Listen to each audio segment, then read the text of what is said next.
Now, I'm gonna put a disclaimer out there right now. I'm gonna express some opinions in this video, and listen, I'm not trying to offend nobody, but if you get offended, I can't help you with that. What is soul? That's a term that I've heard for years since I was a child, but no one has actually defined what soul actually is. They often say that soul is something that black people have, or maybe even some other colored people, but it's just something that white people don't have. Is there truth to that statement? Are white people capable of having soul?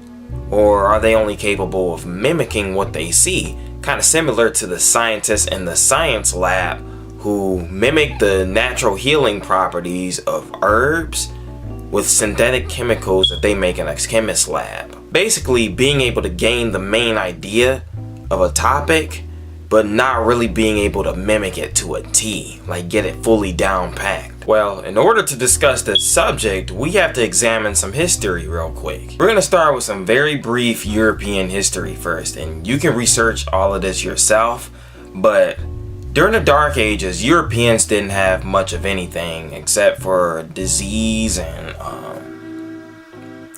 bacteria and animals all up inside of their house. And then fast forward a couple of centuries later, the Moors showed up, which were black people from Africa, and taught them their basic sense of culture and a system of society that they could live by, that basically brought them out of the Dark Ages and into the Renaissance age. You can look all this up yourself. This is completely verifiable with known historical facts and many books and documentaries on this subject. After being plunged into the Renaissance era, Europeans began to gain a lot of power and the ability to exploit their power for their benefit. And so they launched an all-out white superiority campaign to basically enslave the rest of the planet.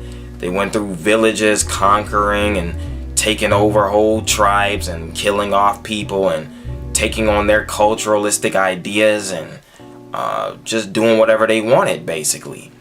And in the midst of all of this conquering that was going on, they also launched the transatlantic slave trade. And they took slaves all around the world, especially to the New World, which we refer to as South America and North America. And they observed these slaves. Slaves were in the field singing and dancing and clapping and coming up with new inventions and doing a number of different things.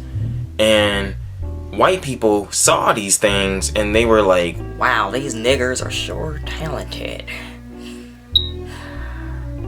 Man, I wonder how I could exploit this for my own gain. So white slave masters and just white people with the colonial mindset in general, they saw black people and they saw them as either a dollar sign that they could gain by exploiting black people, or they saw the things that black people were doing as something that, look, we're in power right now, we could mimic this to a T, get as good as possible at doing what we see these people doing, and then take on this idea as our own, basically cultural appropriation. But as you all know, the duplicate is never better than the original. Neither can the duplicate take the place of the original. Now let's look at the other side of history right quick, the black African side of history.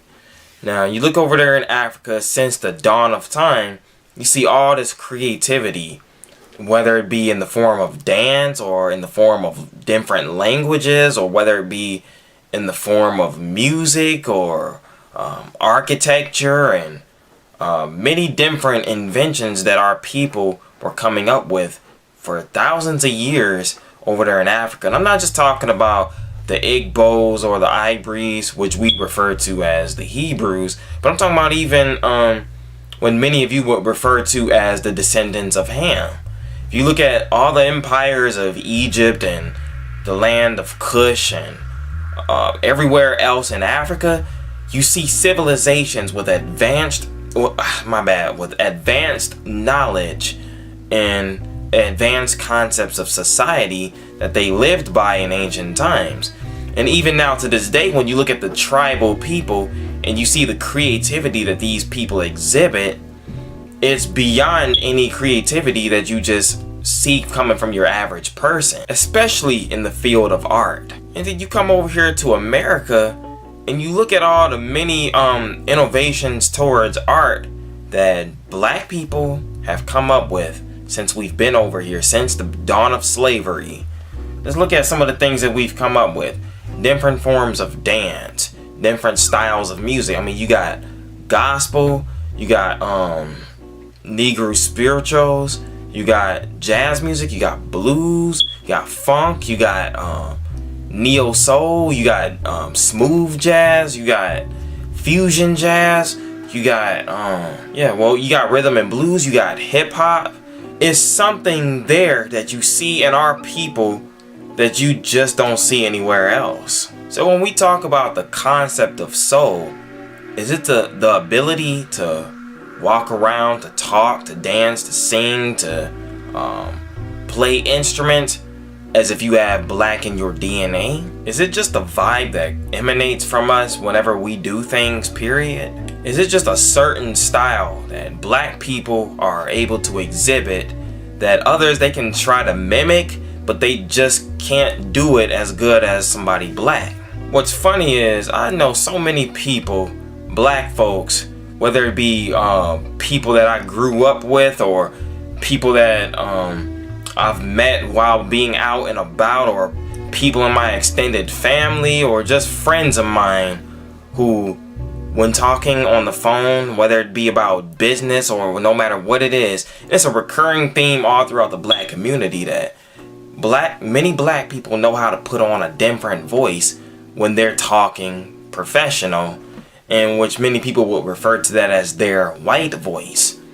And they can get job interviews and get all this stuff, and then they show up at the job interview and their employer is looking at them like, "Oh, I thought you were somebody else." I'm not trying to be racist or anything. But in all my years of living, I have seen very, very few, I'm talking about few enough to count on one hand, white people who actually have the ability to sound black when they talk. And even then, you can still tell it is not as strong as somebody who's just from the hood talking. It's funny because I've heard way too many people talk about this topic on whether or not white people can have soul. And matter of fact, there's this rapper, he called himself Lord Jamar. He was discussing whether or not he believes Eminem and other white rappers have soul, or whether or not they can just basically, are they able to learn the mechanical skill of things that black people do, but the fact that black people don't really relate to what they're talking about, or they don't really feel the music, so to speak. Anybody can learn a specific skill or art or something that they become good at, but it takes somebody who's literally born for something to transcend it to that level of being unreachable in skill. And so I'm thinking that's what soul is. I'm thinking soul is something that you're born with. It's a spiritual element of the consciousness of black people that you can feel. It's not something that can be mimicked. Sure, you have your white singers and your white musicians who are exceptionally skilled. They are very talented people. They know what they're doing and they have skills.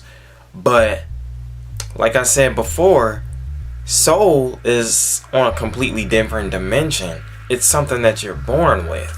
It's not something that you just learn how to do, man. You can't just learn how to have soul. And listen, you can't deny it.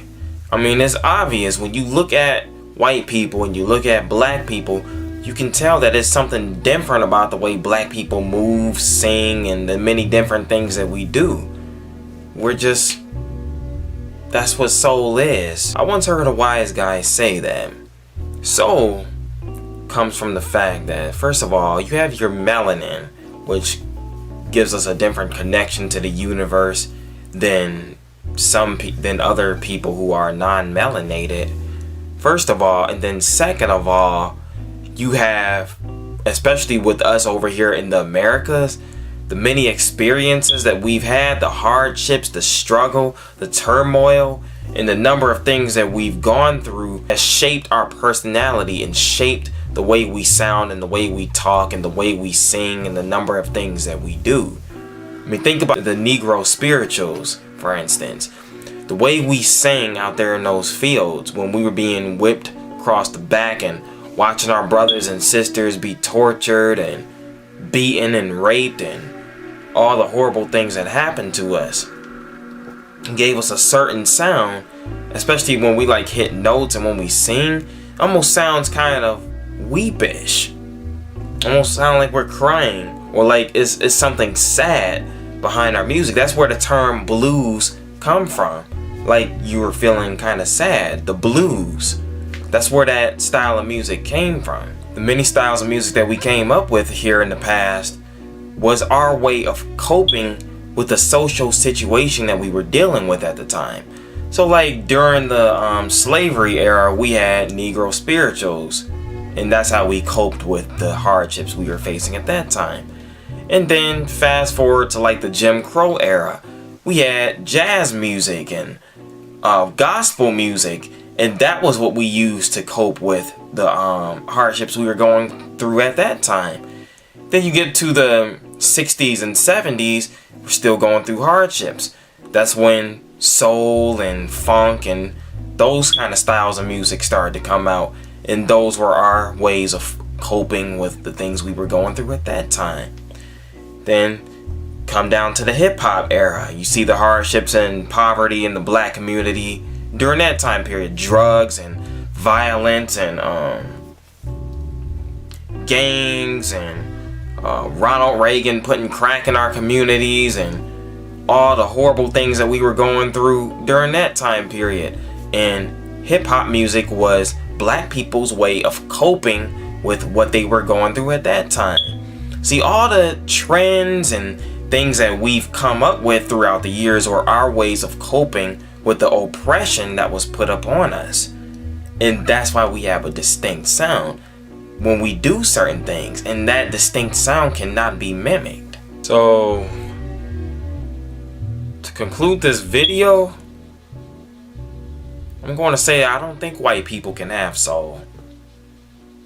I think what they can do essentially is they can be very talented and they can adapt and they can learn certain concepts and they can learn the mechanics of a skill that black people invent. But the overall feel, the overall vibe, the overall style, the overall, I mean, what do people refer to it as? I don't know, energy, the spirit behind the ideas and trends that black people start.